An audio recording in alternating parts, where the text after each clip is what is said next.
Hi అందరికీ. ధ్యానం ఎందుకు చేయాలి? అసలు ధ్యానం వల్ల కలిగే లాభాలు మరియు మార్పులు ఏంటో తెలుసుకుందాం.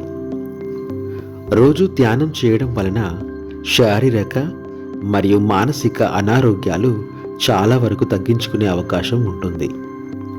మరియు చెడు వ్యసనాలు, మానసిక ఆందోళనల నుండి విముక్తి పొందవచ్చు. మీరు చేపట్టే పనిలో లేదా చదువు పట్ల ఏకాగ్రత పెరిగి మంచి ఫలితాల్ని ఇస్తుంది. మీలో సెల్ఫ్ కాన్ఫిడెన్స్ అంటే ఆత్మవిశ్వాసం, మీరు ఏదైనా సాధించగలం అనే నమ్మకం పెరుగుతుంది. మరియు మీ ఆలోచనలలో స్పష్టత ఏర్పడుతుంది. మంచి జరిగినప్పుడు పొంగిపోయి, చెడు జరిగినప్పుడు కృంగిపోయే పరిస్థితుల నుండి మంచి చెడు లాభ నష్టాల సమానంగా స్వీకరిస్తారు. ధైర్యంతో నిలబడగలుగుతారు. గెలుపు కోసం సమర్థవంతంగా పట్టుదలతో నిలబడి దేన్నైనా సాధించే తత్వం మీలో పెరుగుతుంది. మూఢనమ్మకాలు పోయి చావు పుట్టుకల జ్ఞానాన్ని తెలుసుకుంటాం. మిమ్మల్ని నిరుత్సాహపరిచే వాళ్ళ మాటలకు స్పందించడం మానేస్తాం. అంతేకాదు, సమయం విలువ తెలుస్తుంది. సమయాన్ని వృధా చేయడం కూడా మానేస్తాం.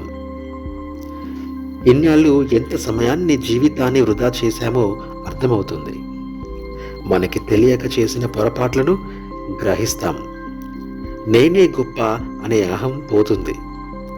ఇతరులని ఇబ్బంది పెట్టడం, అనవసరమైన వాటిలో తలదూచడం మానేస్తాం.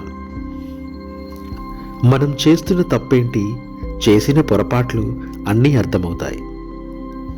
ఇక మీదట ఎలా ఉండాలి అనే ఒక స్పష్టత ఏర్పడుతుంది. తోటి వారితో నడుచుకునే విధానంలో మార్పు ఉంటుంది. మన వలన ఎదుటివారు నష్టపోకుండా, ఇబ్బంది పెట్టే పనులు చేయకుండా జాగ్రత్త పడతాము. సహాయం చేసే దృక్పథం పెరుగుతుంది. నిందించడం, దూషించడం మానేస్తాము. ప్రవర్తనలో పరివర్తన వస్తుంది. ఎదుటి వాళ్ళతో మాట్లాడే స్వభావం మారిపోతుంది.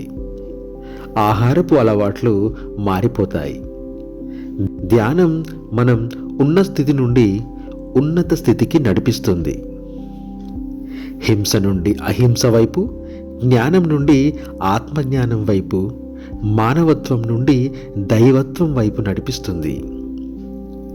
ధ్యానం ఎందుకు చేయాలి అనే ప్రశ్నకు సమాధానం కన్నా ఒకసారి ఏకాగ్రతతో ధ్యానం చేసి చూడండి. సో ఫ్రెండ్స్, శ్వాసను గమనిస్తూ ఆలోచన రహితమైన 21 రోజుల ధ్యాన సాధనను ప్రారంభిద్దాం. ఏకాగ్రత కుదరకపోతే 41 రోజులకి పొడిగిద్దాం.